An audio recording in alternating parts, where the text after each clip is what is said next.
첫 번째는 보시는 것처럼 늑골이 횡격막 주위로 전방으로 튀어나와 있으면서 제가 눌렀을 때 피부가 부드럽지 않고 긴장되어 있거나,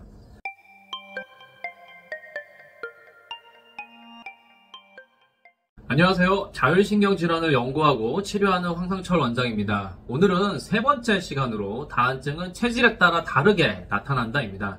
지난번 첫 번째, 두 번째 시간에 다한증이 남자와 여자에 따라 다르다, 다한증이 나이에 따라 다르다는 것을 말씀드렸죠. 보지 못하신 분들은 링크 확인하셔서 꼭 확인해 보세요. 오늘은 체질에 따라 다른 다한증에 대해서 설명드리려고 합니다. 우리가 체질이라는 단어를 많이 들어봤지만 실제로 체질에 대해서 정확히 이해하기는 힘들죠. 가장 많이 들어보셨을 만한 것이 이재만 선생의 사상체질로 태양인, 소양인, 태음인, 소음인이실 거예요. 그 외에도 금체질, 목체질, 토체질, 수체질로 나누고 음양으로 또 나누는 팔체질도 있습니다. 하지만 이 내용 외에도 한의학 처방에 따라서 구분되는 체질이 있기 때문에 체질에 대한 내용은 너무 방대해서 이해하기 어렵죠. 그런데 우리가 체질이라는 개념을 모르면 똑같은 식품이나 약을 먹었을 때 반응이 다르고 컨디션이 다르다는 불편한 진실을 이해하는 것이 불가능해요.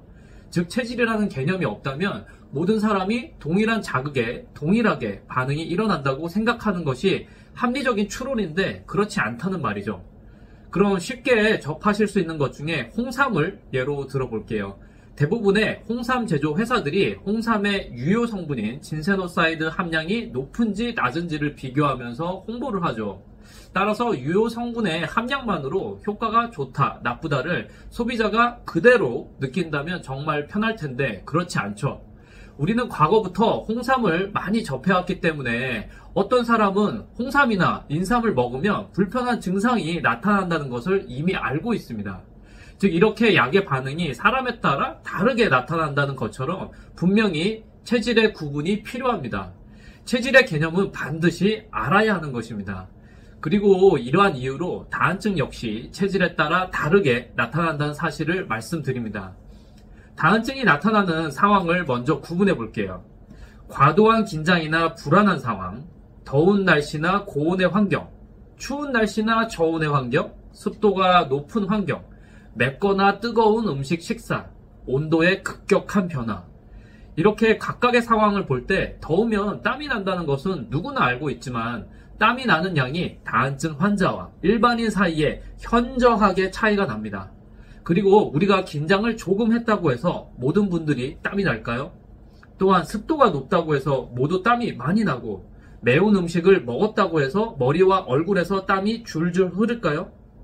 특수한 상황에서 어쩌다가 한번 땀이 날 수도 있지만 다한증 환자들처럼 땀이 과도하게 나지는 않습니다. 위의 항목들 중에서 대표적으로 긴장할 때 발생하는 과도한 수족다한증이나 두한증이 있는 분들은 크게 두 가지 체질의 형태를 가지고 있는 경우가 많습니다. 첫 번째는 보시는 것처럼 늑골이 횡격막 주위로 전방으로 튀어나와 있으면서 제가 눌렀을 때 피부가 부드럽지 않고 긴장되어 있거나, 또 다른 형태는 명치 부위 늑골의 각도가 예각의 좁은 형태를 띠면서 팽팽하고 긴장된 형태가 자주 관찰이 됩니다. 그리고 높은 빈도로 제가 복진을 할 때 간지럼을 타기도 합니다. 두 번째는 상체가 하체에 비해서 발달하거나 전체적으로 마른 편인데 골반이 작고 하체가 날씬한 경우가 많습니다.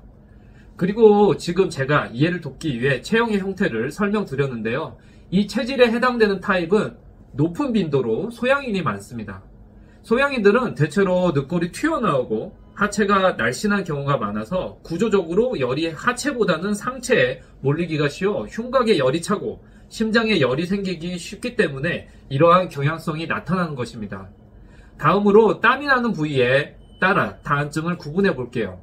손발에서 많이 나는 수족다한증, 머리와 얼굴에서 많이 나는 두한증, 상체와 하체에서 모두 나고 다른 곳도 같이 나는 전신다한증, 사타구니에서 나는 음한증. 여기서 대표적으로 전신다한증을 볼게요. 전신다한증 환자들은 땀이 전신에서 나기 때문에 정말 힘들어 하십니다. 손발에서만 땀이 나는 수족다한증 환자들은 다른 데는 땀이 나도 좋으니 손발에만 안 나면 좋겠다. 혹은 머리에 땀이 많은 두한증 환자들은 머리에만 안 나면 좋겠다고 이야기를 하시지만 전신 다한증 환자들은 기본적으로 상체, 하체에서 모두 땀이 나고 더 심한 경우는 손발까지 같이 나기도 합니다. 그런데 이 체질은 온도에도 민감하지만 습도에 무척 민감한 경우가 많습니다. 지금 보시는 것처럼 이 체질은 앞에서 설명드린 소양인의 형태와 다르게 몸통 체간과 하체가 같이 발달하고 늑골이 약간 튀어나오고 명치 부위 늑골 각도가 둔각이고 넓고 수평으로 벌어진 경우가 많습니다. 따라서 사상체질로는 태음인에 해당하시는 분들의 빈도가 높습니다. 태음인은 한의학적으로 습담이 생기기 쉽다고 말하는데요. 쉽게 이야기하면 다른 체질보다 비만이 되기 쉬운 체질이에요. 먹는 것도 잘 먹고 먹는 대로 살도 찌기 쉬운 체질이죠. 그러다 보니 체지방이 다른 체질보다 높은 편이어서 열이나 노폐물이 몸에 쌓이기가 쉬워 몸 자체가 습도에 민감하게 됩니다. 그러다 보니 비만형 태음인들은 상대적으로 다른 체질에 비해 전신 다한증이 생기는 빈도가 높게 됩니다. 이제 정리해 보겠습니다. 다한증의 종류는 부위에 따라 손, 발, 머리, 상체, 하체로 나뉘고 조건에 따라 감정, 온도, 습도, 음식의 영향을 받게 되는데 사람의 체질에 따라 다한증의 유형 경향성이 나뉘게 된다는 것입니다.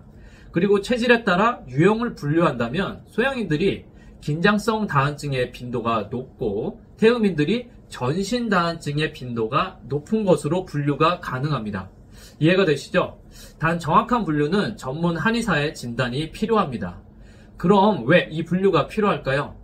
우리가 체질에 따라 증상을 구분하는 것은 두 가지 이유가 있습니다. 첫 번째는 증상 예방과 악화를 방지하기 위해서입니다. 내가 만약 체질 분류에 따라 특정 다한증 증상이 발생할 가능성이 있다면 해당 체질의 병증을 유발할 수 있는 생활 습관이나 음식 및 감정 상태를 모니터링하고 문제가 될 만한 것은 피하는 것입니다. 예를 들어 소양인은 열을 유발할 수 있는 마늘, 고추, 파와 같은 음식들을 멀리하며 정서적으로 압박되지 않도록 관리하고 긴장 상태에 자주 노출되지 않도록 조심하는 것입니다. 두 번째는 치료를 효율적으로 하기 위해서입니다.